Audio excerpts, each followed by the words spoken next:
오늘 우리에게 주신 하나님의 말씀은 로마서 13장 11절에서 14절 말씀입니다.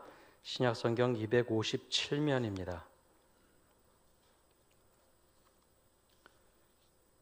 11절에서 14절의 말씀 봉독합니다.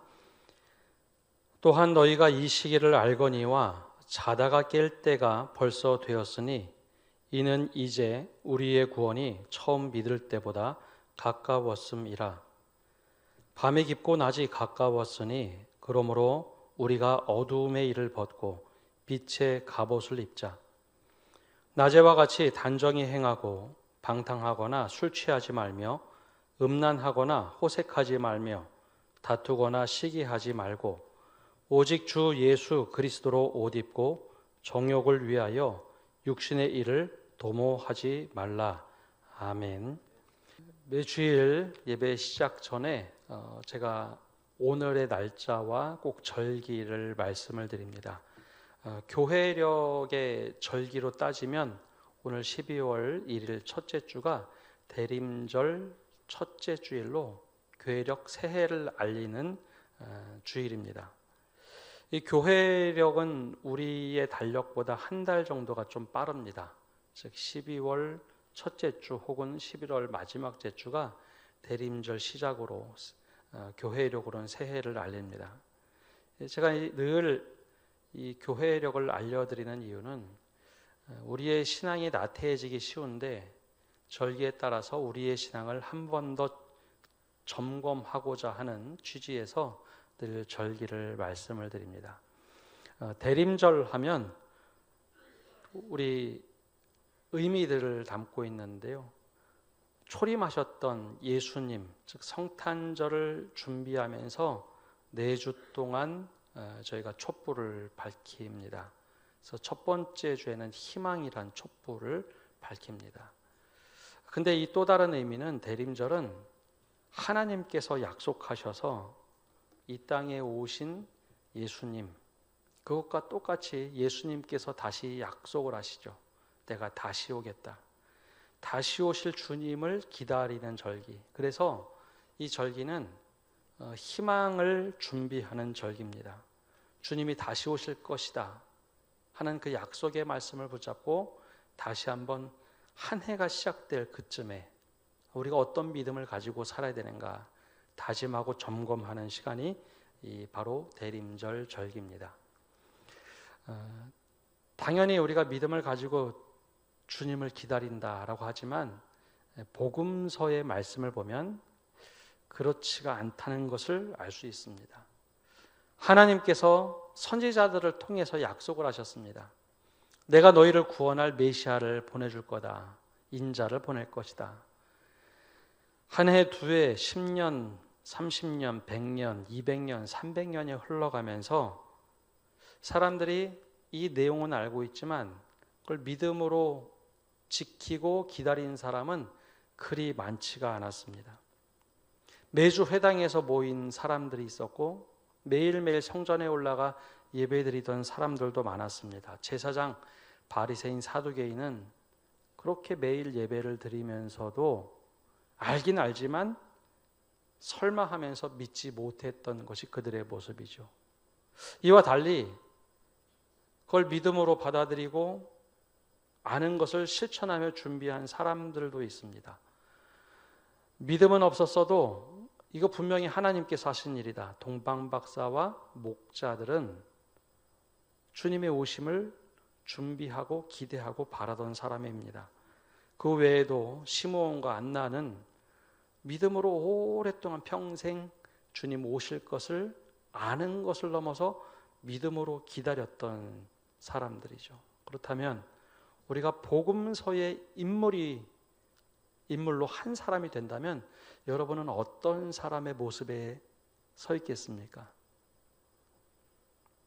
매주 예배를 드렸던 안식일에 예배를 드렸던 사람들이지만 예수님을 기다리지 못했던 그 사람들의 모습에 가깝습니까? 아니면 정말 기대하고 고대하면서 주님을 맞이했던 시므온 안나와 같은 선지자입니까? 아니면 잘은 모르겠으나 하나님의 뜻으로 확 깨닫고 주님 오심을 기뻐하던 동방 박사와 목자와 같습니까? 어찌 보면 우리의 모습은 매주 예배하고 신앙생활 하는 것 같지만 우왕좌왕했던 복음서의 수많은 사람들의 모습과 크게 다르지 않을 수 있습니다. 근데 분명한 것은 예수님의 초림도 그랬고 재림도 하나님의 약속에 따라서 반드시 이루어진다는 사실입니다. 그래서 그 시간이 다가오면 다가올수록 그것은 우리에게 절망과 고통의 시간이 아니라 희망이 다가오는 시간입니다. 자, 그러면 이 희망이 다가올 때 우리 대림절 첫째 주일 우리는 어떠한 믿음의 자세와 태도를 취해야 할까요? 가장 먼저는 지금 우리의 잠자던 영을 깨울 때라는 것입니다. 우리 11절 말씀 함께 읽어보겠습니다. 또한 너희가 이 시기를 알거니와 자다가 깰 때가 벌써 되었으니 이는 이제 우리의 구원이 처음 믿을 때보다 가까웠음이라. 아멘. 한번 따라해 볼까요? 지금은 잠자던 영을 깨울 때입니다. 벌써 코로나19가 이 땅을 강타한 지 몇 년이 지났습니다. 벌써 오래된 옛날 일처럼 기억 속에 자리 잡고 있죠. 코로나가 한참일 때 우리가 대면 예배를 드리지 못하고 온라인 예배를 드릴 때였습니다. 전화 신방을 하다가 이것보다는 대면 신방을 해야겠다. 그런데 법으로는 좀 막혀져 있고 해서 생각해낸 것이 문고리 신방이었습니다. 온라인으로 예배하면서 광고도 하고 문자 메시지도 보내고 구역별로 이렇게 방문을 할 예정입니다 라고 연락을 드렸습니다. 연락하신 분들이 많았고 당시 너무 어수선했기 때문에 문 밖에서 잠깐 얼굴 뵙고 기도하고 선물 드리고 오는 문고리 신방이었죠. 그렇게 연락을 하고 나서 신방을 할 때 제 나름대로 열심히 찾아다녔습니다. 그러면서 제 스스로 깨닫고 느낀 것이 참 많았습니다. 어떤 가정은 문고리 신방으로 갔지만 환하게 웃으면서 미리 준비하고 저희를 맞이한 가정도 있습니다. 물론 밖에서 만나야 되는데 지금 저희가 다 마스크 쓰고 있으니까 괜찮아요. 집으로 초대하고 따뜻하게 차 한 잔 대접하던 가정이 있습니다. 미리 준비한 것이죠. 광고를 듣고 우리 집에 오시는구나 알고 준비가 된 가정이 있었죠. 이와 반면에 많은 가정들은 전화를 하고 갈 때 당황스러워하는 가정도 있었습니다. 어떤 가정은 이런 이야기도 하셨어요. 목사님이 저희 집에 올 줄 몰랐습니다. 그러고 보니 코로나 기간 동안에는 모든 직장이 대부분 올 스톱이었습니다. 그래서 집에 계신 분들이 대부분이었죠. 직장 다니느라고 한 번도 신방을 받아보지 못했는데 목사님이 집에 온다는 것 자체가 굉장히 좋으면서도 당황스럽게 맞이하셨던 분들도 있었습니다. 물론 이제 밖에 나와서 같이 기도하고 들어갔지만 좋으면서도 낯선 당황스러움 그런 얼굴도 보았죠. 또 어떤 가정은 분명히 집에 계신 거 아는데 문 열어주지 않고 아무도 없는 것처럼 하신 가정도 있습니다. 아마 준비가 안 돼서 문조차 열어보는 것이 어렵거나 부끄러웠겠죠. 그러면 그 집에 선물을 걸어드리고 온 가정도 있습니다. 어떤 가정은 빼끔히 열어보고 지금 아기들이 있어서 집에 들어오시는 것은 부담스럽습니다. 기도해 주십시오. 또 어떤 가정은 준비가 되지 않았지만 그래도 목사님 오셨으니까 문 활짝 열고 들어오시라 라고 하는 가정, 또 같이 기도하던 가정도 있습니다. 충분히 광고도 하고 고지도 하고 찾아갔습니다. 어떤 경우에는 부목사님이 미리 당일날 전화하신 가정도 있었죠. 주님께서 우리에게 다시 오신다고 약속하신 말씀은 아주 오래된 미래입니다. 어감이 좀 이상하죠. 오래된 과거가 아니라 오래전에 알려주셨던 미래입니다. 하나님께서 내가 이스라엘을 구원하기 위하여 메시아를 보내겠다고 알려주신 것도 아주 오래된 미래였습니다. 근데 막상 그 미래가 현실로 다가오자 예수님의 초림을 준비하고 기대한 사람은 별로 없었죠. 우리도 마찬가지입니다. 오래된 미래를 우리에게 이미 다 말씀해 주셨지만 우리가 거기에 소망을 갖고 살아가느냐? 아니요. 우리도 이스라엘 백성들처럼 잊고 사는 경우가 참 많이 있습니다. 그래서 오늘 사도 바울은 이렇게 우리들에게 권면합니다. 지금은 우리의 구원이 우리가 처음 믿을 때보다 가까워졌다. 그러니 잠자는 영혼을 깨워야 한다라고 강조하고 있습니다. 여러분, 우리가 예수님을 처음 믿을 때 그때는 구원이 마치 다 된 줄 알았지만 지금 곰곰이 생각해 보면 우리는 계속 구원을 완성해 가고 있는 여정에 있습니다. 반대로 구원의 완성이 우리에게 점점점 주님의 재림과 함께 가까이 오고 있죠. 여기엔 두 가지의 의미가 있습니다. 우리가 처음 믿을 때보다 구원이 가까워졌다라는 의미에는 두 가지 의미. 첫 번째는 예수님의 재림입니다. 우리의 시간은 흘러가는 시간으로 생각하기에 주님이 우리에게 가까이 오시는 시간입니다. 내가 막 달려가서 주님을 시간을 거슬러 달려가는 것이 아니라 주님이 가까이 오시는 시간이죠. 이것은 절대적인 시간입니다. 그런데 이와 달리 우리가 주님을 만나는 시간이 주님의 재림과 상관없이 오는 것도 있습니다. 바로 우리의 생명이 다할 때입니다. 그때 비로소 우리의 구원이 마침표를 찍게 돼 있습니다.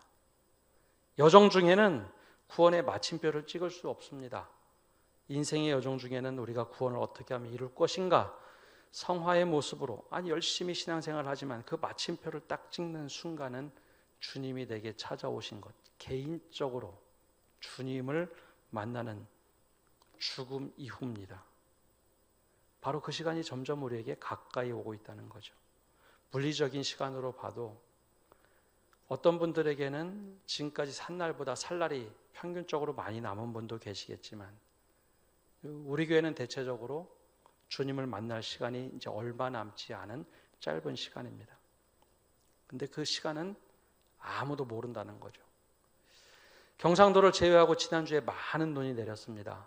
그 사상자도 많이 났죠. 눈에 덮여서 혹은 자동차 사고로 갑작스럽게 전혀 준비되지 않은 상태에서 죽음을 맞이한 분들이 참 많았습니다. 여러분, 그렇게 준비되지 않은 죽음, 그런데 그리스도인들에게는 믿음으로 준비된다는 것 자체가 다른 겁니다. 주님, 제가 이렇게 믿음으로 하루하루 살면서 어느 날 갑자기 주님이 마침표를 찍었는데 이게 완성이 되었군요 라고 하는 것. 이게 바로 영적으로 잠자는 영혼을 깨워서 살아야 할 이유입니다. 내가 그렇게 영적으로 준비되어 있는 것. 여러분, 잔다는 것은, 성경에서 잔다는 것은 영적으로 무감각과 영적 나태함을 말합니다. 잘 때는 아무도 밖에서 일어난 일 아무것도 모르고 인지하지도 못하죠. 바로 주님이 가까이 오시는데 그것을 인지하지 못한 채 이렇게 살아가다가 갑자기 주님이 나를 만나자고 할 때, 저 준비되지 않았는데요. 아니요, 그 시간은 나의 시간이 아니라 하나님의 시간입니다. 이제 됐다. 나는 이만큼 더 시간이 필요한데요. 아니요, 주님 앞에는 그런 시간이 중요하지 않습니다.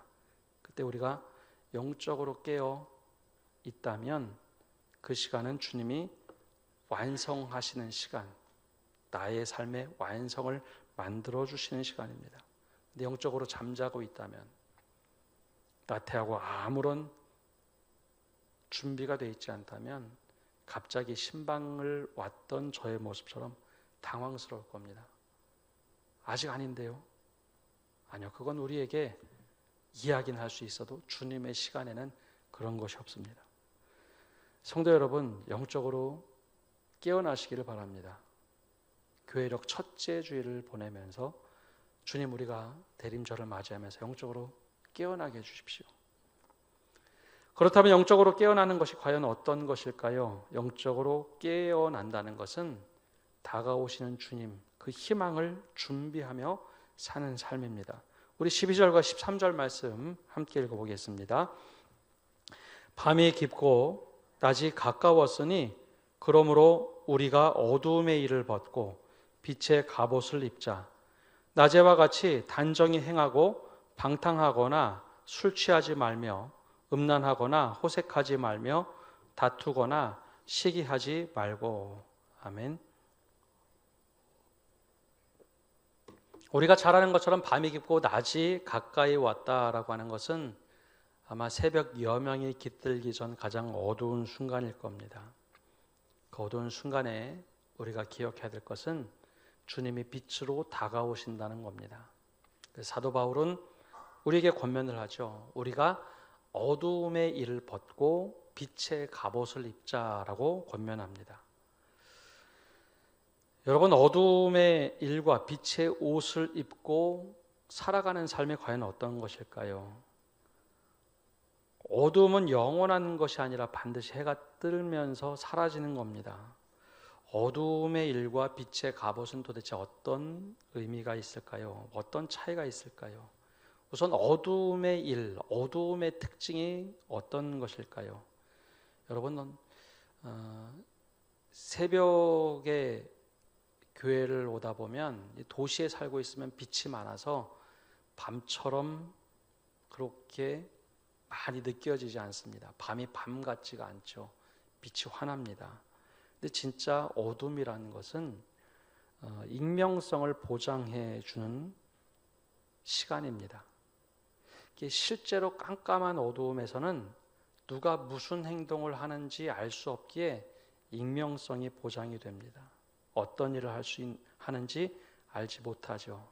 그래서 개별적 마음으로 행동해도 괜찮은 시간이 어두움의 시간이고 어두움의 일입니다. 그래서 어둠의 일은 늘 비밀스럽게 이루어집니다. 내 행동에 대해서 부끄러움을 못 느끼게 되죠. 어둠이 나를 가려주기 때문이죠. 근데 문제는 어둠에 오래 있으면 사람이 쉽게 적응이 됩니다. 괜찮구나. 이렇게 해도 문제가 없지. 어두운 곳에 방에 불을 탁 끄면 처음에는 깜깜해서 아무것도 안 보이다가도 우리 눈동자의 조리개가 확 열리면서 그래도 사물을 구별할 수 있는 것, 그건 어둠에 이미 익숙해진 겁니다. 어둠에 익숙해지면 잘못된 것이 잘못된 것으로 생각되지 않습니다. 일상이 되죠. 바울은 당시 문화 중에 어둠의 일을 물리적으로 이렇게 얘기합니다. 방탕하거나 술 취하지 말며 음란하거나 호색하지 말며. 이게 어둠에서 일어날 때는, 비밀스럽게 일어날 때는 그냥 자기의 기쁨을 극치화시키는 것입니다. 근데 그게 빛으로 확 한번 비추면 너무나 부끄러운 일이 되는 거죠. 근데 이것이 육체의 어둠만은 말하지 않습니다. 육체의 어둠도 있다면 마음의 어둠과 영적인 어둠도 있다는 거죠. 여러분, 마음의 어둠은 어떤 것일까요? 마음의 어둠은 내 마음 자체가 어느 누구도 엿보지 못하도록 내가 스스로 꼭꼭 감싸 안는 겁니다. 누군가 비집고 들어오고, 아니 누군가 이렇게 살펴보려고 하면 마음의 어둠이 있는 사람은 그걸 꼭 움크려 잡습니다. 내가 그 마음 속에서 무슨 상상을 하건 무슨 일을 하건 상관없이 다른 사람이 못 보게 합니다. 비밀이 많아지고 감추어진 것이 많아집니다. 절대 들켜서는 안 되는 마음 상태를 갖죠. 꼭꼭 숨깁니다. 바울은 그 중에 두 가지를 콕 집어서 얘기합니다. 다투거나 질투하거나 시기를 하지 말라. 마음속에서 수없이 일어나는 질투와 시기들, 내가 맞기 때문에 이거는 절대 들켜서는 안 되는 것이죠. 마음의 주인이 나이기 때문에 그렇게 생각하는 겁니다. 그곳에는 주님이 들어와서도, 주님이 엿봐서도 안 되는 곳. 그래서 어둡기 때문에 내 마음대로 하고 내가 하기 때문에 더 어두워지는 악순환이 반복이 되죠. 그래서 마음이 어두우면 주님이 삐집고 들어갈 자리를 마련하지 않습니다. 말씀을 읽어도 겉으로만 이렇게 맴돌게 되죠. 근데 이 육체의 어두움과 마음의 어두움이 결합되면 자연스럽게 사람은 영혼의 어두움 속에 빠지게 됩니다. 영적으로 어두움의 시간은 하나님의 부재 시간이라고 합니다. 하나님이 안 계신 것처럼 사는 것. 내 마음이 어둡고 내 행동이 어두운 일을 할 때는 내가 주인이 되기 때문에 주님이 들어오는 것 자체가 불쾌합니다. 가끔은 기도해서 도움은 받지만 내 일상에 내 삶을 이렇게 들여다보도록 하는 것 자체가 부담스러운 거죠. 그래서 내가 필요할 때만 주님을 찾지만 영적인 어둠, 즉 부재를 자꾸 우리가 만들어갑니다. 이거 믿음이 없기 때문이 아니라 믿음이 있어도 영적인 어둠은 우리를 이렇게 만들어냅니다. 근데 바울은 이것을 우리가 깨닫고 벗어버리자는 겁니다. 왜냐? 주님의 빛이 다가오기 때문에 우리가 해야 될 것은 이것을 벗어버리고 빛의 갑옷을 입자라는 거죠. 여러분, 빛의 갑옷은 어떤 모습일까요? 어둠이 있을 때는요, 어둠 속에 있을 때는 어둠의 옷을 입었는지 빛의 옷을 입었는지 구분되지 않습니다. 근데 주님이 탁 우리 삶에 오실 때 빛의 갑옷은 찬란하게 비칩니다. 아, 네가 진짜 영광스러운 삶을 사는구나. 네가 진짜 괜찮은 삶을 사는구나. 반대로 어둠의 옷을 입은 사람은 이게 드러나기 때문에 부끄럽습니다. 수치스러워요. 근데 빛의 갑옷을 입은 사람은 오히려 당당합니다. 감사합니다. 내가 이렇게 산 것이 맞구나. 드러나기 때문이죠. 근데 문제는 이 두 가지가 구분하기가 참 어렵다는 겁니다. 어둠에 오래 있으면 빛의 갑옷과 어둠의 어둠의 옷이 구분이 되지 않습니다. 어떻게 분별할 수 있을까요? 내 행동을 어떻게 구분할 수 있을까요? 분별할 수 있을까요? 나하고 똑같이 행동하는 사람의 모습을 보면서 내가 그게 참 만족스러우면 그거는 빛의 갑옷일 가능성이 많습니다. 그 사람이 하는 모습이 행복해 보이고 나도 행복하고, 근데 그 사람이 하는 일이 굉장히 안타깝고 왜 저렇게 행동할까? 왜 마음을 저렇게 쓸까? 그러면 그것은 어두움의 일 가능성이 많습니다. 더 쉽게 분별하는 것은 이 마음과 이 행동이 내 자녀가 똑같이 한다면, 내 자녀가 똑같이 행할 때 우리 자녀가 너무 행복하겠다. 내 자녀가 너무 기쁘게 주님 앞에 살고 있구나. 그 마음이 들고 있다면 저렇게 해야지 되는데, 그럼 그 빛의 갑옷일 가능성이 많습니다. 반대로 절대 그렇게 하면 안 되는데 왜 너 이렇게 따라하니? 그 마음이 든다면 그것은 어두움의 일일 겁니다. 그래서 우리가 이것을 분별하고 어두움의 옷을, 어두움의 일을 벗어야 합니다. 그리고 빛의 갑옷을 입어야 합니다. 주님이 오실 때 반짝반짝 빛나게 해요. 누추한 것이 드러나서 숨기지 않도록. 그래서 우리가 영적으로 지금은 잠자는 것에서 깨어날 때입니다. 점점 주님의 빛이 여명과 함께 우리에게 다가오고 있습니다. 주님을 갑자기 맞이할 때 우리가 어둠의 옷을 벗고 빛의 갑옷을 입고 주님을 맞이하는 성도 여러분 되시기를 바랍니다. 근데 이 빛의 갑옷이라는 것을 좀 생각해 보면 믿음을 지키기 위한 갑옷이죠. 빛의 갑옷은 어둠의 옷과 상충되는 겁니다. 그걸 벗어버리고 빛의 갑옷을 입고 나를 지켜야 되는 거죠. 그래서 믿음 생활 처음 할 때는 이 빛의 갑옷이 필요합니다. 날 지켜야 되고 믿음으로 싸워서 이겨야 되는 것. 근데 사도 바울은 믿음으로 싸워서 이기는 믿음만 말하지 않습니다. 한 가지를 더 우리들에게 권면하고 있습니다. 그것이 바로 이제 14절에 이렇게 말하고 있죠. 우리 함께 읽어보겠습니다. 오직 주 예수 그리스도로 옷 입고 정욕을 위하여 육신의 일을 도모하지 말라. 아멘. 빛의 갑옷은 나를 지키기 위한 옷입니다. 맞아, 내가 믿음으로 승리해야지. 내가 이렇게 무장을 해야지. 내가 저기에 쓰러지면 안 되지 하고 전투적인 믿음의 모습, 에베소 교회 편지를 보내면서 전신갑주를 입어라 하는 것과 거의 같죠. 그러나 사도 바울은 여기에서 멈추지 않습니다. 우리가 정말로 입어야 될 것은 빛의 갑옷을 넘어서 주 예수 그리스도의 옷으로 입자라고 말합니다. 오늘 이 로마서 13장 바로 앞에는 사랑에 대한 이야기를 하고 있습니다. 우리가 어떻게 서로 사랑할 것인가, 예수님께서 우리에게 부탁하신 말씀을 어떻게 지킬 것인가, 이것을 강조하고 있죠. 바로 그리스도 예수의 옷을 입는다는 것은 주님을 닮아가는 것을 말합니다. 주님을 내 마음속에 품고 닮아가고 그분의 뜻에 순종하며 사는 것, 그게 바로 그리스도의 옷으로 입는 겁니다. 여기에는 전투적인 믿음보다 더 뛰어난 사랑의 넉넉함이 있는 옷입니다. 주님을 만난 사람, 예수님을 만난 사람들은 하나같이 따뜻함을 느꼈습니다. 예수님은 당신이 믿음을 지키기 위해서 갑옷을 입지 않았어요. 사실 우리는 믿음이 연약하기에 빛의 갑옷을 입자라고 강조는 하지만 진짜 더 필요한 것은 믿음의 갑옷을 넘어서 예수 그리스도를 닮아가는 옷을 입는 겁니다.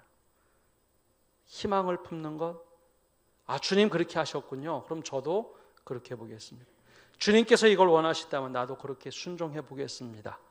그렇게 살아가는 것이 그리스도의 옷을 입는 겁니다. 그럼 자연스럽게 정욕을 위하여 육신의 일을 도모하던 삶이 점점 줄어듭니다. 그렇게 살아가다가 갑자기 주님을 만난다면, 갑자기 주님이 재림하신다면, 주님, 제가 주님의 옷을 입고 이렇게 왔습니다 라고 말할 수 있겠죠. 예수님께서 이 땅에 오셨던 첫 대림절은 주님이 어떻게 오셨는지 대부분의 사람들은 알지 못했습니다. 알기는 알지만 믿음으로 기다리지 못했죠. 그렇게 우리가 다시 오실 주님을 기다리는 이 대림절 새해 첫째 이 시간은 다시 한번 우리의 믿음을 점검하는 시간입니다. 주님, 우리가 영적으로 깨어 있겠습니다. 내가 영적으로 나태하고 잠자던 영혼을 깨우겠습니다. 주님, 그것을 위해서 우리가 이 어두움의 옷을 벗고 빛의 갑옷을 입는 그런 변화가 있어야 합니다. 그걸 분별할 수 있는 지혜도 있어야 합니다. 늘 어두움에 있으면 구분이 되지 않습니다. 빛의 갑옷을 입었는지 어둠의 옷을 입었는지, 여러분 정말 주님의 성령의 빛 아래서 잘 분별하시는 성도 여러분 되시기를 바랍니다. 내가 무엇을 벗어야 할지, 내가 빛의 갑옷을 어떻게 입어야 될지 처음엔 믿음을 열심히 지키십시오. 근데 어느 정도 믿음을 지키는 믿음, 전투적으로 믿다가 그것으로 끝나서는 안 됩니다. 우리가 그리스도의 옷을 입어야 합니다. 예수님을 닮아가는 옷, 그리고 예수님의 사랑의 모습, 그리고 나에게 다가오셨던 그 모습으로 우리가 예수 그리스도의 옷 입고 있을 때 주님이 우리를 부르시는 그날, 저 주님하고 똑같이 닮았죠. 저 주님과 똑같은 옷을 입었습니다. 이 고백을 하고 주님을 맞이할 수 있는 성도 여러분 되시기를 바랍니다. 우리 함께 찬양하고 기도하겠습니다.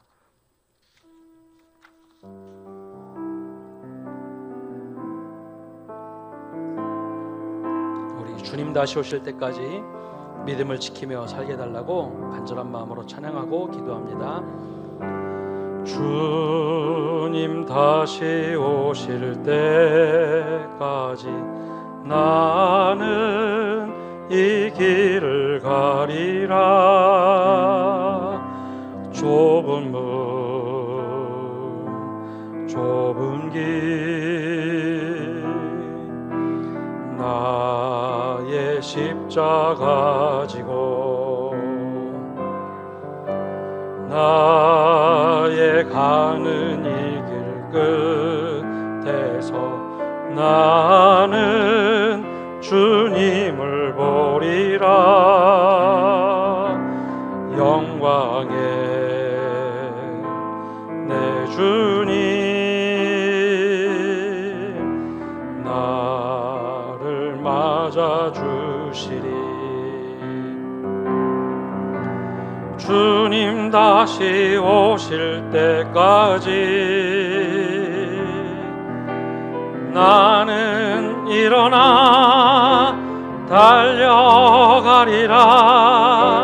주의 영광 온 땅 덮을 때 나는 일어나 노래하리. 내 사모하는 주님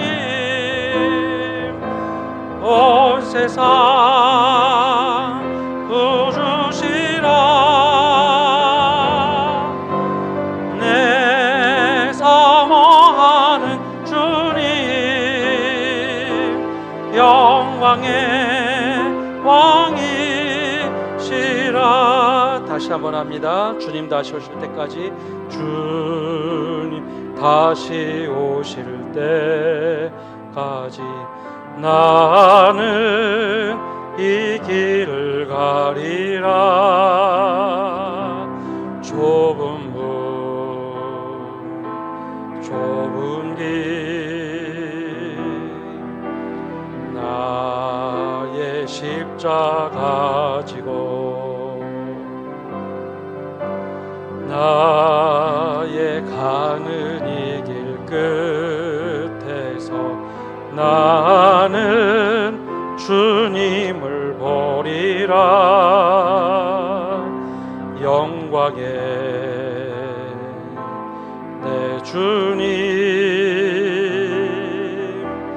나를 맞아주시리. 주님 다시 오실 때까지, 주님 다시 오실 때까지 나는 일어나 달려가리라. 주의 영광 온 땅 덮을 때 나는 일어나 노래하리. 내 사모하는 주님 온 세상 구주시라. 내 사모하는 주님 영광의 왕이시라. 우리 함께 기도하며 나갑시다.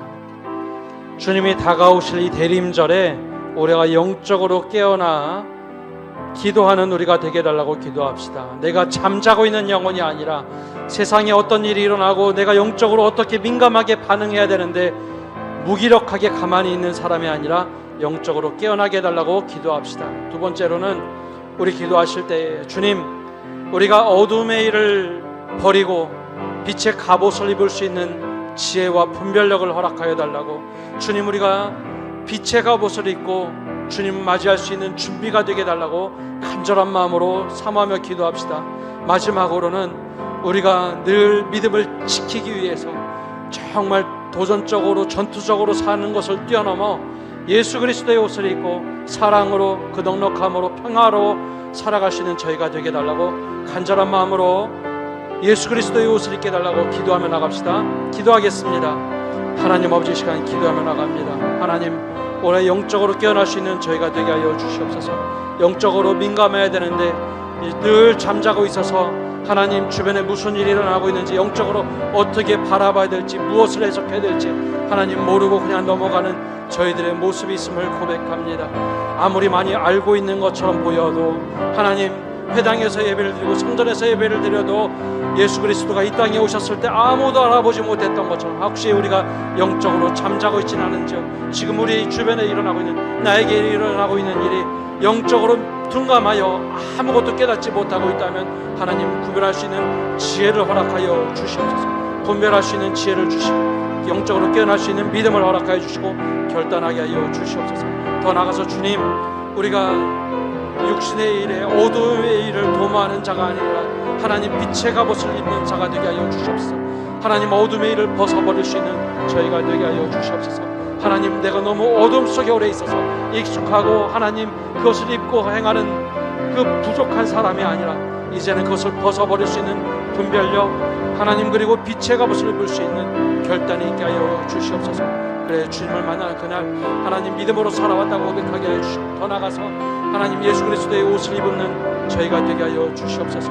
맨날 투쟁하고 지키고 내 것 지키는 믿음이 아니라 이제 그리스도의 사랑을 넉넉하게 하나님의 사랑을 줄 수 있는 사람들, 하나님 주님을 만나고 내가 주님과 닮아 있다고 고백하며 주님을 맞이해 갈 수 있는 그런 믿음의 사람이 되게 하여 주시옵소서.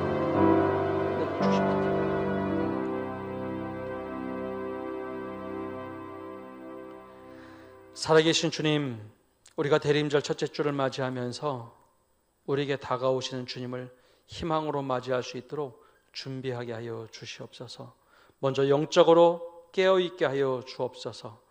나에게, 그리고 내 주변에 일어나는 수많은 일들, 그리고 이 땅에 일어난 수많은 일들을 우리가 영적으로 무기력하고 나태하고 잠들어 있어서 깨닫지 못하고 잠자는 채, 주님께서 하신 일들을 보지 못한 채 흘러가고 있지는 않은지요.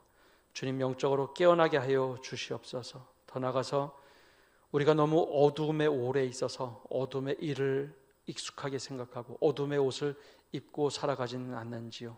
그것을 분별하고 깨닫게 하여 주시옵소서. 그것을 벗어버리고 빛의 갑옷을 입고 믿음을 지켜가는 저희 되게 하여 주시옵소서. 어떻게 하는 것이 믿음의 갑옷을 입고 살아가는 것인지 우리가 삶에서 구체적으로 깨닫고 결단하게 하여 주옵소서.